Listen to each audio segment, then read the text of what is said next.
laughing loud and feeling free. Never noticed till you there was more. They can't see you really. So stand out, stand out, stand out. You're here, you're free, absolutely where you need to be. So stand out, stand out, stand out.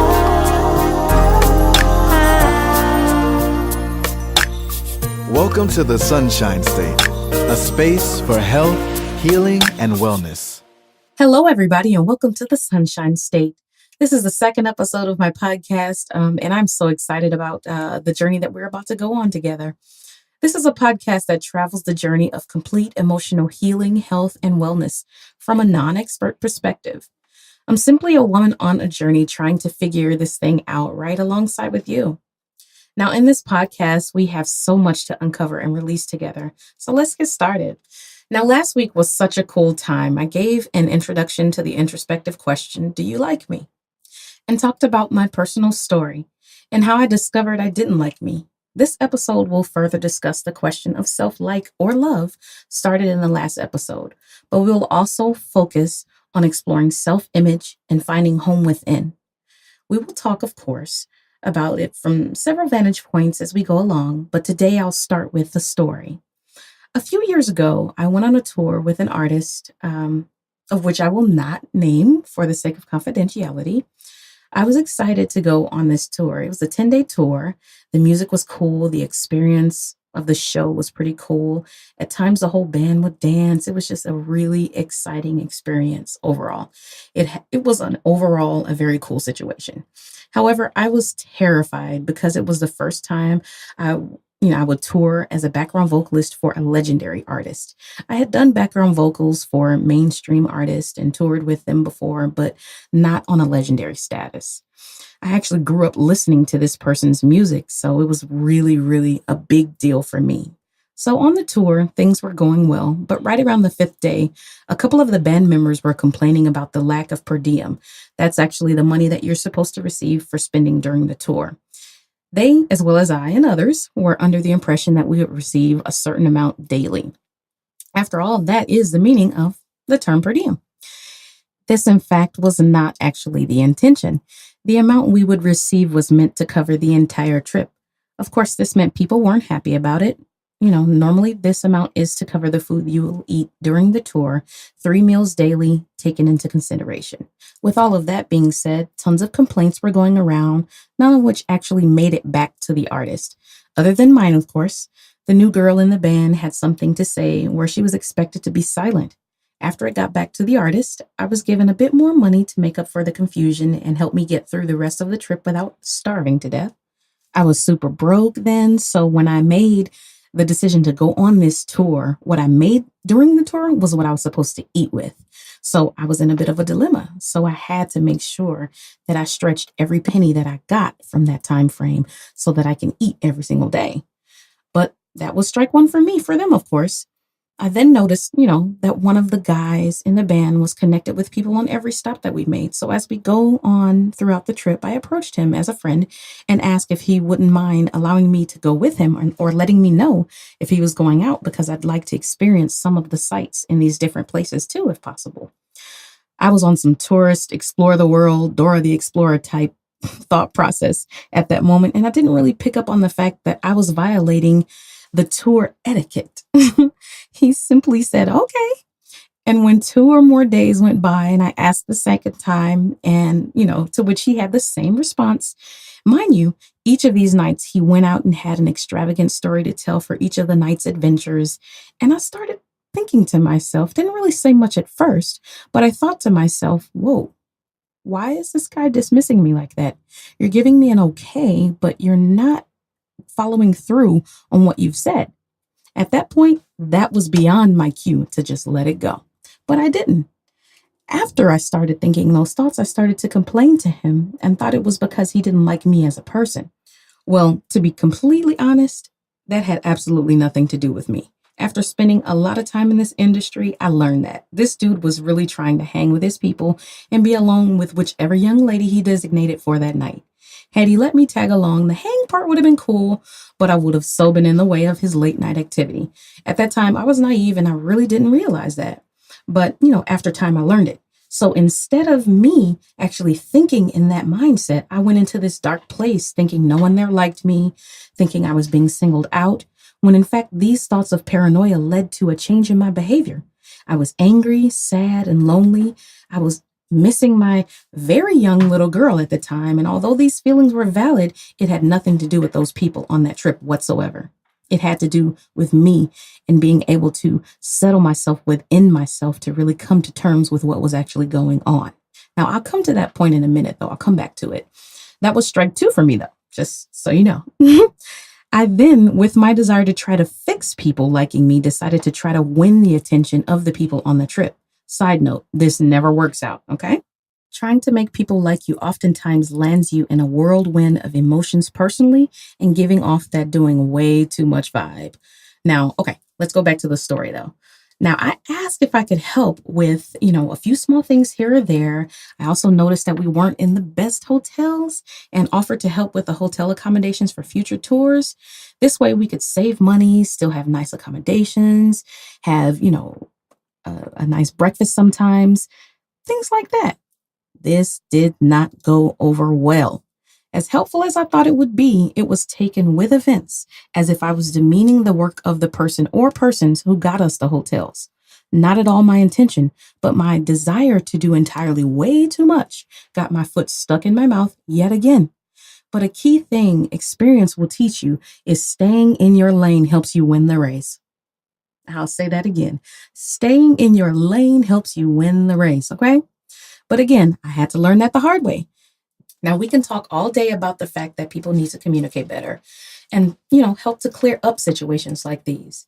However, at the end of the day, everyone does not think that way. And honestly, some people just won't.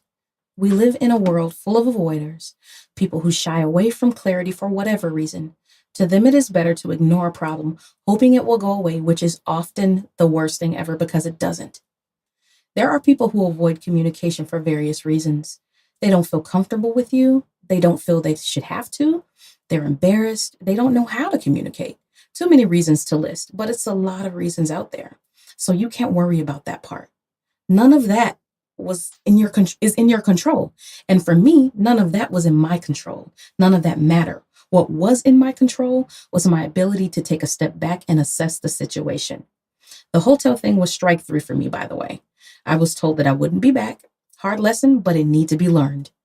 Back to my personal assessment, though. Even though that was a difficult situation to face, I had to take a step back and assess myself.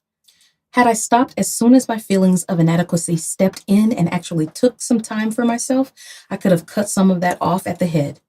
I could have opened my eyes to the guy wanting to be with his lady friends or realized that the hotel suggestion would not be received well regardless of how it was made.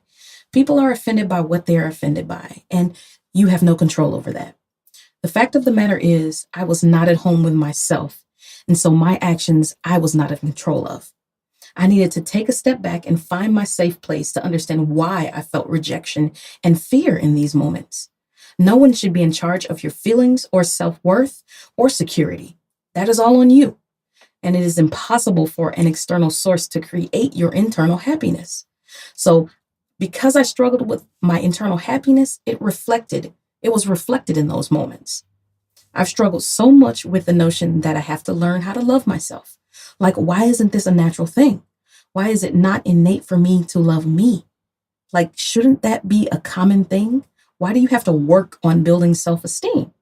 It hurts to know that I'm making myself love me again, but it is what it is. And at the end of the day, I understand that through life's experiences, the childlike love and comfort with myself faded long ago. And so I made the conscious decision to get it back. All of it, every last drop. My first step was adjusting my mind's meditations, the way I thought. I've decided to focus on the half full glass instead of the half empty one. I've decided that gratitude and living wholeheartedly with intentions of authenticity are the focus and, in turn, the stepping stone. How can I expect to have a life of fulfillment if my mind meditates, which is the deep, unintentional, or intentional focused thoughts? If those thoughts are constantly geared towards the half empty portion of my life's glass. Many of us have lost control of our thoughts and must do everything possible to take that control back. So today I wanted to bring it up and I wanted to talk about it because learning how to love you is the best thing and the most freeing and liberating thing that you will ever do in life. It is not easy. It has not been easy. And I don't know that it will continue or ever become easier for me. But I know it is something that I am dedicated to. And I encourage you to be dedicated to it as well. I started reading different books. I started reading articles. I started trying to reach out to other people who had experience. I started talking to a therapist. Now, everyone might not be able to afford a therapist, and I get it. But that's where things like this, like a podcast, might come into play. You might get something out of this that you can use. I'm not a psychologist. I am not a therapist. I am not any of those people who study the brain and is an expert on how to fix your life. I'm not a Yamla. But what I am is a person who is in the position to say, this is where I am, and this is what I'm doing to try to fix it. And hopefully it helps somebody else in the process. And every last time that one of us succeeds, it makes the entire community better. Now, I know that we've talked about some pretty heavy stuff, some pretty deep stuff, but this is what this podcast is about. This podcast is about talking about the difficult situations that we each face internally, not the issues that you face with other people. Now, of course, there might be, someone else that you can talk to or some podcasts, and maybe we'll even address issues from conflict resolution from external sources or other people, but that's not what this is about. We are here to learn how to get in tune with ourselves, to learn how to be at home within ourselves, because we are the first place that we will receive love, care, affirmation, and consideration. We are the first place to receive all of that. And it is important that the first place is the most impactful place that you'll receive these things. Now, I do want to suggest a few things. I'll tell you some things that I've been doing over the last couple of weeks. I started reading this book called The Gifts of Imperfection by Brene Brown. Now, this book, when I tell you, I got it off of Amazon, and I thought that, I'm just going to try to read a book and just pick one at random. So I read a ton of reviews and I looked at it to try to make sure that it was a good thing for me, that it wasn't just something that was completely random or arbitrary. I wanted to make sure it was a book that would actually touch the subjects that mattered most to me. They actually touch having issues like mine, having issues of lacking self-love, lacking self-care, lacking self-admiration. Those were the books that I was looking for. So when reading this book, it was so refreshing to hear, like, from the first page, her talking about the situations that she had gone through, because it always helps to have an author who you can identify with. It never helps to have someone who can PhD you to death. And you all know what I mean exactly by saying you're PhDing me to death. You're using too many brainiac words. And I've read books like that, and they just completely turn me off. It's good to be smart. It's good to have all your expertise. But I need, as this regular person, somebody who can talk to me and tell me on my terms, in my language, on my level, exactly what I should be doing to get past this. Because all of us want to get to a better plane. All of us want to get to a better place, and all of us want to be better people. So help me get to that point. And that's what I was able to find through this book. Now, of course, she's not the end all be all, but it was a great tool, a great step in the direction of me living a life where I really am being true to myself, being kind to myself, being loving to myself, because again, that is the best place to start. That is the foundation of where you will be able to turn that I don't really like myself into, oh, I love myself. Now, doesn't necessarily mean you have to develop an ego, but again, that's something that we'll talk about later. But just having that genuine love for yourself. Now, what I want to suggest to you is I want to suggest that you let me know some of the books that you've read that have helped you out. Or if you want to get more information on other books that I've read, I'll be sure to talk about those books as I go along and give excerpts or, talk about the chapters that really helped me as I go along. And then we can also talk about journal entries. Now, I do want to mention that right here and there. One thing that really is helping me as I go along is to write down thoughts. Now, I'm not talking about writing down how bad your day was. I'm not talking about writing down how awful it was that your boyfriend left you, or how bad it was that you lost your job, or how bad it was that your children got on your nerves today. Now, all of those things are bad things. Granted, they are bad. I will not say they aren't bad, but that's not what I want you to write down or what I would suggest that you to write down. Because what we are trying to do on this journey is to start focusing on our half full glass. We are trying to focus on the positive attributes of our lives and being more grateful and having more gratitude to the people around us. So those are the things that I want you to focus on. I want you to start a journal. Take 5 minutes daily. If you have more time, write more. But at the minimum, just write for 5 minutes daily. Take the best parts of that day. Write down how you were excited that you cleaned your house, how excited you were that you washed your car, how excited you were that you got a promotion or you got to work on time, that you ate the lunch that you brought instead of going to McDonald's and buying something. How excited you were that you didn't eat like a horse.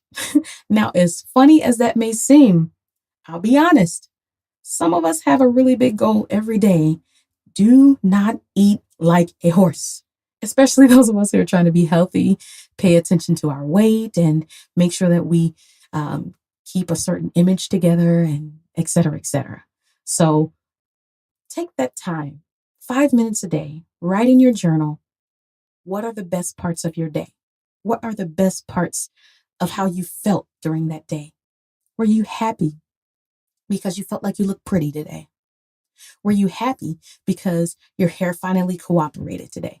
Were you happy because when you sat down at your desk, every task that you had in front of you was something you could accomplish?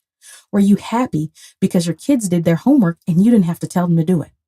Were you happy because your money made it into your bank account on time, you paid your rent on time, you paid your gas bill on time, whatever? Small things, the little things. Were you happy because your dog didn't use the bathroom all over your place and they went outside like they were supposed to? Were you happy because your husband took out the trash and you didn't have to tell him to? Write down the good parts of the day. This journal is not about the bad parts. It's not about what you didn't get, because a lot of times we get so consumed with the bad parts of our lives that we really do kick out the good things. And in really turning around your life and turning around your mind's meditation, you really have to focus on those things that are good, because what you focus on is what you will attract to you. And if you focus on good things only, I am convinced that more good things will come.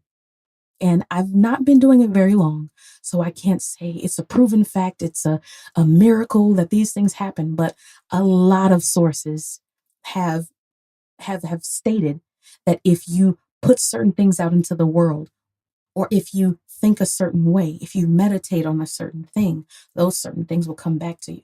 Now, don't allow the meditation thing to, I guess, freak you out or make it sound spooky. I'm not saying that you have to become like a Buddhist or any person who practices a religion that is geared towards meditation. That's not what I'm saying.